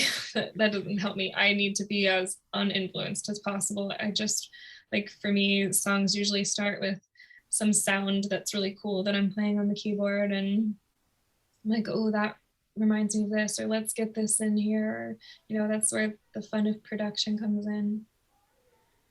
And even like with London, I wanted to create a feel, since the song is about like reincarnation and love across time and space, I really wanted it to have kind of that feeling of timelessness. So we brought in this really old harpsichord from the 1800s that's like the core kind of thread through the song, and then we mixed it with some analog synths that are really new, and some more tribal hip-hop drum beats in the second verse and rock beats in the chorus, and it's very like, there's a lot of pieces in it that are multi-genre and multi-era. And I love that, because, and I love your explanation just now and also on Instagram, where you talked about, I brought in this old fucking piano and this harp sound, because you could have released a song, couldn't have mentioned it here, you couldn't have mentioned it and talked about it on your Instagram, and no one would have fucking had a clue. That's like an Easter egg in itself. Yeah, exactly. So. Like, I have the whole recording of the album on video, and I watched the recording of the whole record when I was organizing my hard drives the other day and kind of moving things around, and it was so cool to be able to go back and watch and be like, oh yeah, I forgot about that. I forgot that we did that. That's how we got that sound. That was so cool. But producing is one of my favorite parts. I love production. And to me, it's kind of like scoring the movie in my head of that lyric or that song. Like I have a lot of tiny things that are in there. Like usually my sessions are like 150, 200 tracks Oh because I have wow. like all these tiny things in there that are meant to like kind of bring in different pictures or feelings throughout the song. That's And from what we've learned about you, crazy. that surprises me not at all. But it's still crazy. I don't think I've ever like I record too. I don't think I've ever had a song in a DAW that was more than 20 tracks. There are a lot of layers, a lot of Now, layers. let That's me ask you this: amazing. how do you name them so that they make sense to you? The like The individual instruments. stems, yeah. Mm, I didn't engineer this record. I just produced it, so I don't really know how they were named. It's a good Yeah, question. because I've seen Leave like that to 50 the or engineer. 60 track like productions before, and it's like okay, like you have these different blocks that you're Yeah, naming them and organizing, but 150 to 200, that's a lot. yeah, they're all in categories and color coded, and Yep. yeah, And then too like just that's mind blowing. Because each piece matters. Like you want everything to have some kind of a influence in the sonic realm of the album.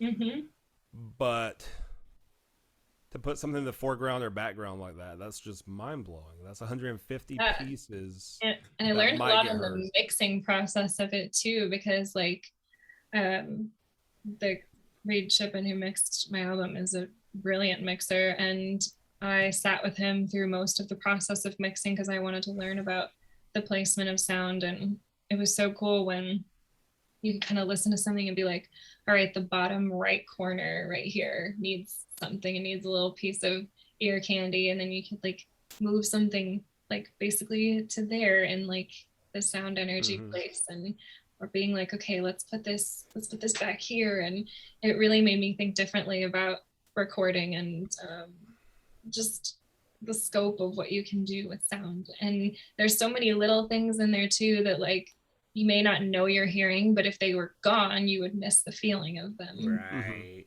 Yeah, and that's something that's very interesting to me too. Ooh, what just left? There we go. I'm back. Is like seeing a lot of the behind the scenes stuff from when I was a kid, and Mm-hmm. knowing how songs made me feel and things that I thought I heard. But now seeing like that stuff being revealed and they're playing with it, muting this or putting this in a different part of the spectrum, Mm-hmm.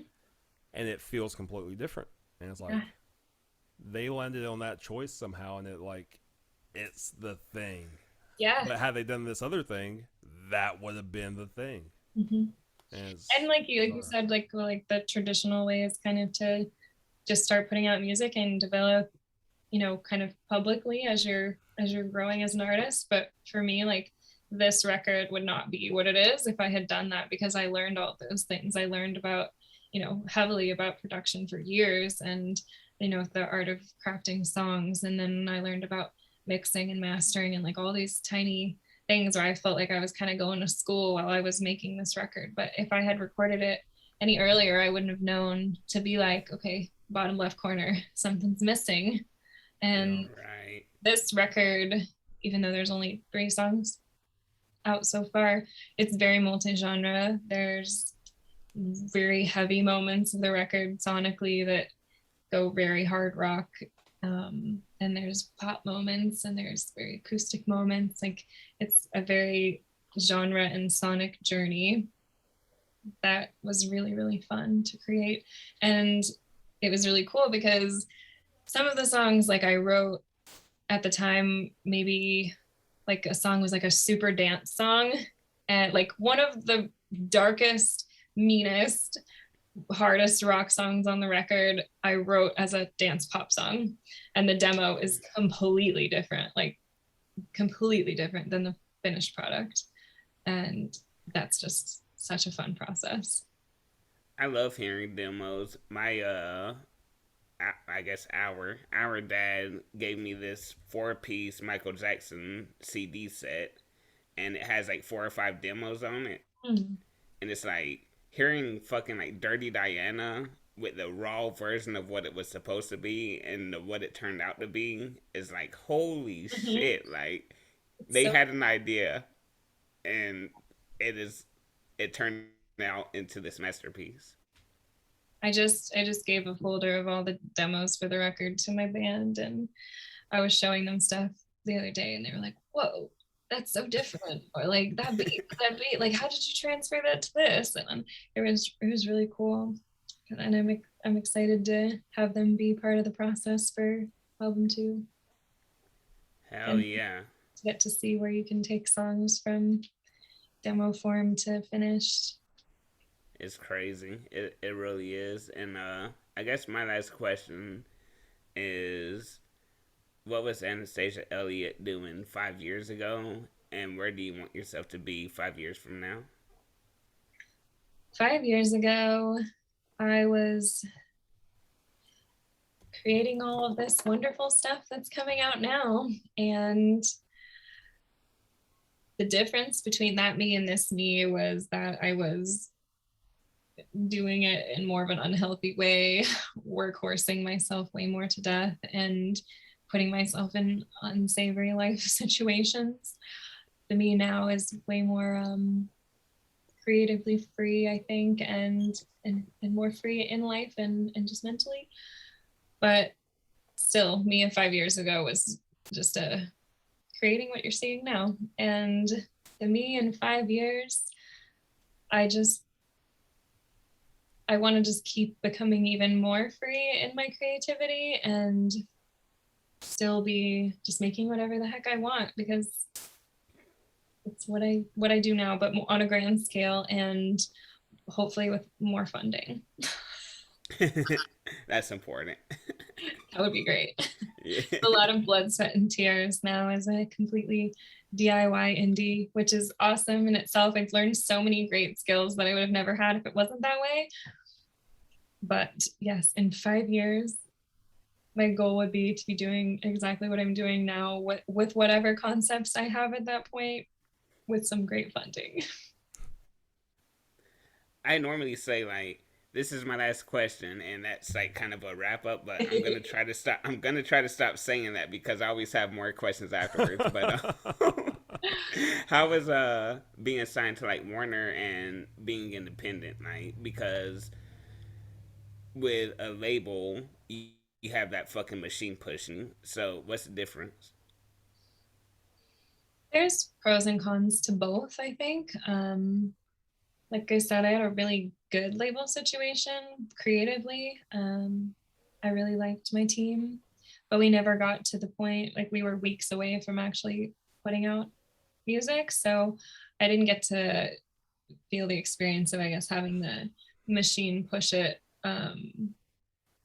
The annoyance of being on a label is definitely the time it takes to like get approval for things or run things up the chain, or you know, there is a kind of, I don't know, like sometimes the funding can be wonderful, but it can also be limiting, um, because the process of having to have so many suits involved in what you're doing is can be limiting.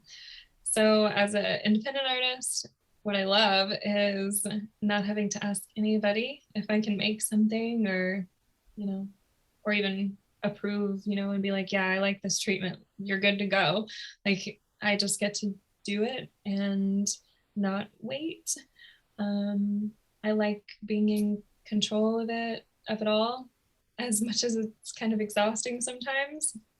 I'm lucky that I have had the 10 years of experience that I have on both major label and indie, kind of through many teams and watching people do their jobs and seeing which people did a great job and why, and which people didn't and why. Like, I feel like I have enough knowledge in my brain to run my own label, which is totally a goal of mine at some point.